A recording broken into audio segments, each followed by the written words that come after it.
we have a second community spotlight I'd like to share with all of you. For this one, I visit with Representative Linda Ichiyama, who takes me to the back of Mauna Loa Valley, where I learned about a collaboration between the DLNR and the community to protect and preserve a trail that provides so much respite for Hawaii's residents. We then are treated to a special celebration of the opening of Mauna Loa High School's new world-class performing arts center. Let's go there.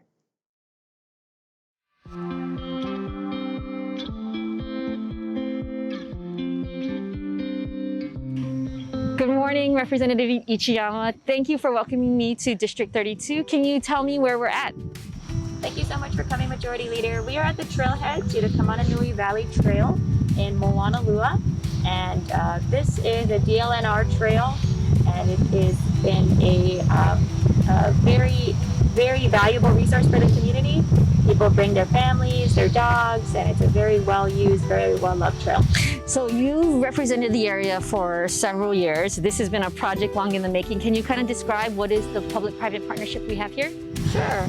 So actually taking a little bit of a step back, the valley has a very interesting history. It was, the ownership of the valley can actually be traced back to Kamehameha. And then it was eventually passed to the Damon family, Samuel Mills Damon. In 2007, the Damon estate sold the land to Department of Land and Natural Resources. And so since 2007, it's been in the state's stewardship. The state partnered with the Moanalua Gardens Foundation to initially install signs, pretty large signs along the trail that talks about the history. There's the foundations of the Damon house here that can be seen.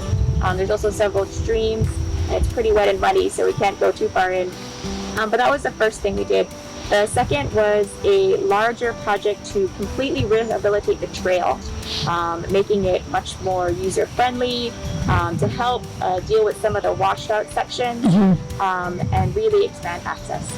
So Mauna Loa Gardens Foundation has been working on a education place-based curriculum for many years, and they've trained a number of both public and private school teachers on place-based education and about bringing their students to the valley to learn about the cultural and historical environmental significance. What's great is that it's located in urban Honolulu, so it's not really a far bus ride away for many schools. There's also a lot of cultural artifacts in the valley. It is home to Hawaiian petroglyphs, or pohaku, and you can see them when there's signage when you're going along the trail.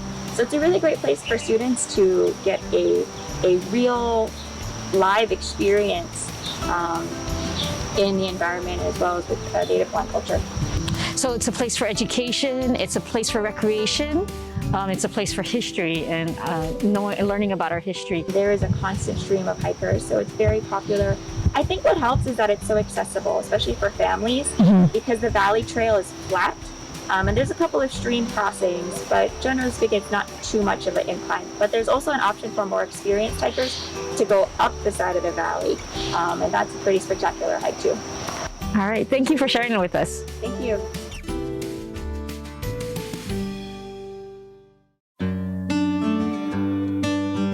Hi, I'm Representative Aaron Ling Johansson, and a Mauna Loa alum, class of 1998, and we are here today at the Mauna Loa Performing Arts Center in grand opening. Hi, I'm Linda Ichiyama, State Representative for House District 32, also a proud Mauna Loa High School alumni, class of 2003. For as long as we can remember, most of the music department has been crammed into small little buildings and makeshift classrooms as the program grew and grew and grew. It now encompasses more than 1/3 of the 2,100 students that are at Mauna Loa High School, so it's really become one of the signature programs. But all growing programs need additional resources to flourish. So we actually built it in phases. There was a brand new band room that was completed first, then a chorus and dance studio that was next, and then the last phase, the centerpiece, is the Performing Arts Auditorium. So we've been working on this project for, I would say, over a decade. very least 10 years to see all of this come together and come to fruition. Today is the grand opening of the Performing Arts Auditorium.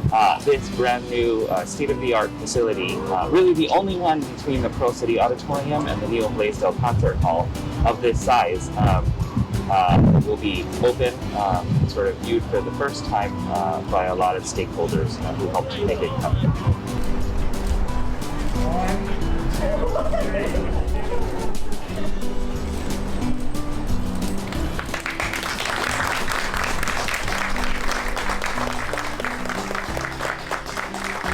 I'm so excited that today is the grand opening.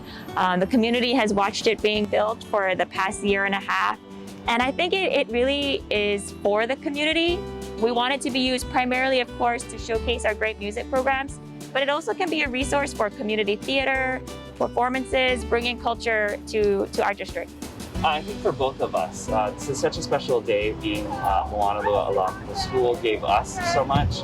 It's just one of the most special privileges of being a state representative to be able to give back. And as Representative Ichiyama said, this is really meant to be a regional facility for this entire region's benefit and community use. Thank you. Thank you for having us here. Thank you. Thank you.